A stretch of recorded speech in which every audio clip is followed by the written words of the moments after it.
अस्सलाम वालेकुम पाइसियंस, मैं हारिस अज़मी प्रोफेशनल एस्ट्रोलॉजर आपकी खिदमत में हाज़िर हूँ इस हफ़्ते की एस्ट्रोलॉजिकल रिसर्चेस लेकर। ये जुलाई का दूसरा हफ़्ता है, 8 ऑफ जुलाई से सो ऑन 14 ऑफ जुलाई तक।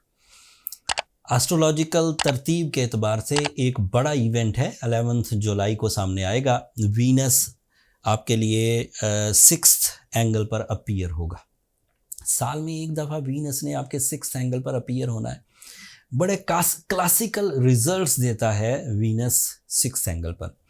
एक तो तमाम वो वीकनेसेस जिन्हें आप छुपा लेते हैं या जिन वीकनेसेस के साथ आप गुजारा करना शुरू कर देते हैं, आप जब वीनस आपके 6th एंगल पर आता है तो आप उन वीकनेसेस को रिपेयर करने की कोशिश करेंगे, उनके साथ चलने की कोशिश नहीं करेंगे।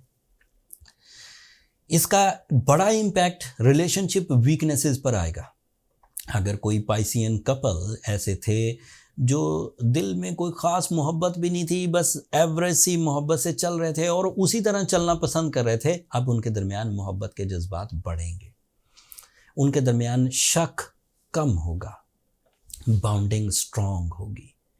प्यार से एक दूसरे को डील करना या सोल लेवल पर, रूहानी लेवल पर आपस में मिलना, दिस इज़ पॉसिबल। सो ये एक तरह की खराबी दूर होगी।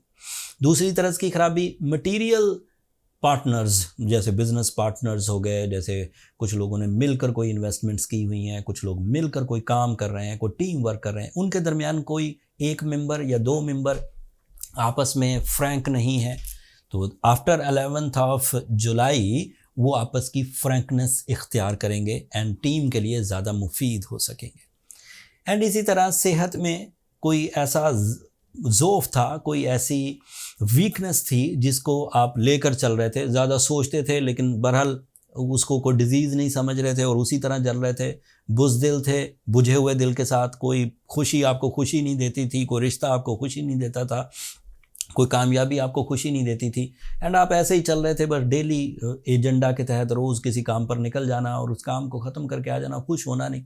So after 11 of July it is very expected कि वो इवेंट्स आपको खुशियाँ देंगे, कामयाबियाँ आपको खुशियाँ देगी। Venus is also representative of your losses recoveries, ये आपके 8th एंगल को भी रिप्रेजेंट करता है। तो अगर आप किसी तरह के मसले में उलझे हुए थे, कानूनी मसाइल थे, रिलेशनशिप के मसाइल थे, हेल्थ के मसाइल थे, सोशल प्रॉब्लम्स थी, फैमिली जो ब्लड रिलेशंस होते हैं उनके साथ कोई प्रॉब्लम थी, तो उसके रिजॉल्व होने के चांसेस भी बहुत ज़्यादा है। सो ये एक नया इवेंट था जो आपके लिए मुफीद है। अब पिछले हफ्ते 29 ऑफ जून से ही आपके लिए सैटर्न रेट्रोग्रेड हो चुका है। सो आपकी 67 ख़त्म हो चुकी है, 67 ख़त्म नहीं मतलब डिले हो चुकी है।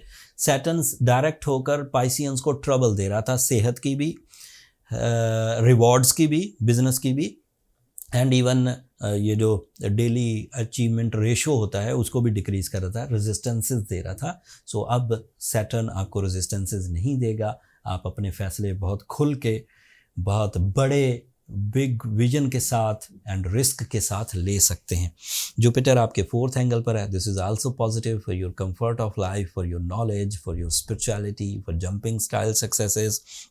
जब भी जुपिटर कभी भी अच्छा हो, पाइसियंस ये ज़हन में रखिए कि वो आपके फाइनेंशियल साइड को, सोर्स ऑफ इनकम को, इन्वेस्टमेंट्स को, मल्टीटास्किंग को सपोर्ट करता है। सो उधर से सैटर्न रेट्रोग्रेड हो गया, तंग नहीं करेगा।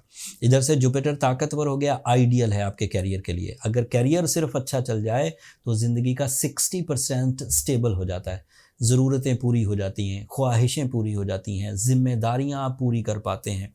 सो you are the strong candidate for next few months कि आप अपने सोर्स ऑफ इनकम को स्टेबलाइज कर लीजिए, इन्वेस्टमेंट्स कर लीजिए, इन्वेस्टमेंट निकालना चाहते हैं तो निकाल लीजिए, stock exchange, real estate, tour and travelism, tourism, ये सब आपके लिए रास सेक्टर्स हैं। एंड इसके अलावा भी अगर आपके पास कोई तजर्बा है तो उसे भी इख्तियार कर सकते हैं।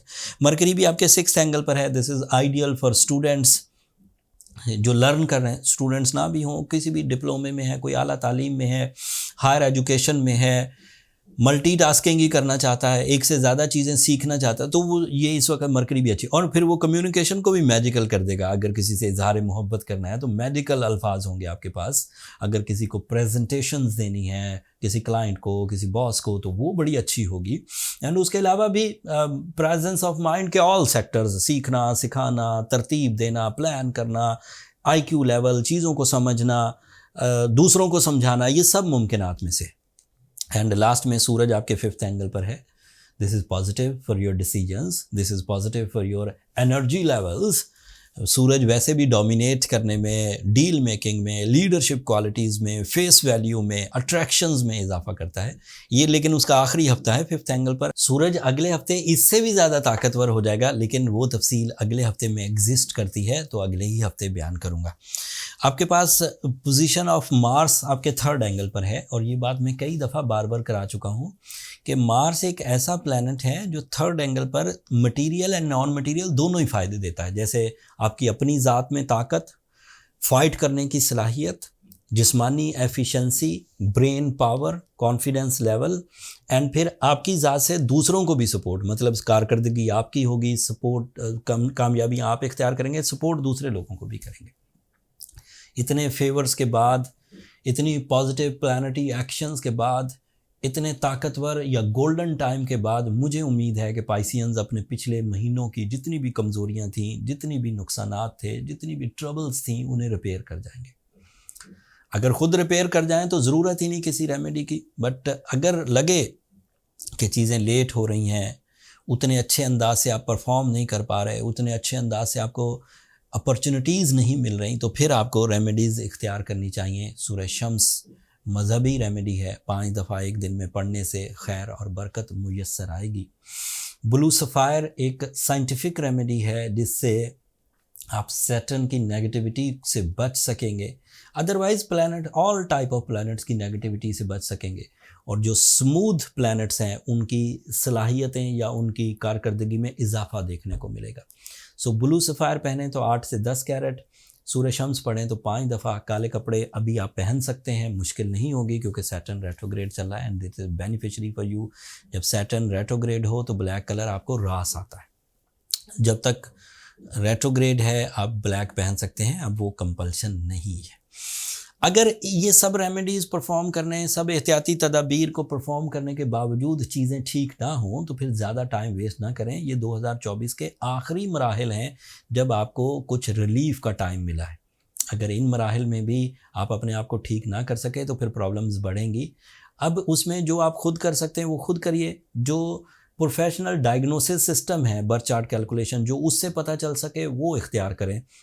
अगर आपको नहीं अंदाज़ा हो रहा कि प्रॉब्लम कहाँ से आ रही है तो फिर आप बर्थ चार्ट की तरफ जाइए। नंबर ये नीचे चलते रहते हैं, इन पर रब्ता करके आप अपने लिए टाइम ले सकते हैं। पाइसियंस बर्थ चार्ट एक बेसिक डायग्नोसिस मेथड है जिससे एस्ट्रोलॉजर ये फाइंड कर लेते हैं कि आपकी बाय बर्थ एबिलिटीज़ क्या थी, आपका रेशो ऑफ सक्सेस क्या रहा, उस रेशो ऑफ सक्सेस में कितनी कमज़ोरियाँ आपने फेस की, उन कमज़ोरियों को कैसे दूर किया जा सकता है। तो ये सब चीज़ें बर्थ चार्ट की हैं, वो हम पता कर लेंगे।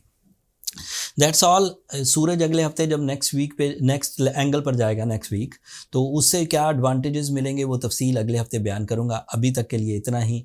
अब अगर ये इन्फॉर्मेशन आपके काम की हो, इससे आप अपनी ज़िंदगी में कोई इतना सा भी फ़ायदा हासिल करें, तो अपनी दुआओं में मुझे और मेरी टीम को ज़रूर याद रखिएगा। पाइसियंस, आप लोगों की दुआएं न सिर्फ मेरे लिए इस दुनिया का बल्कि आखिरत का सबसे कीमती सरमाया है।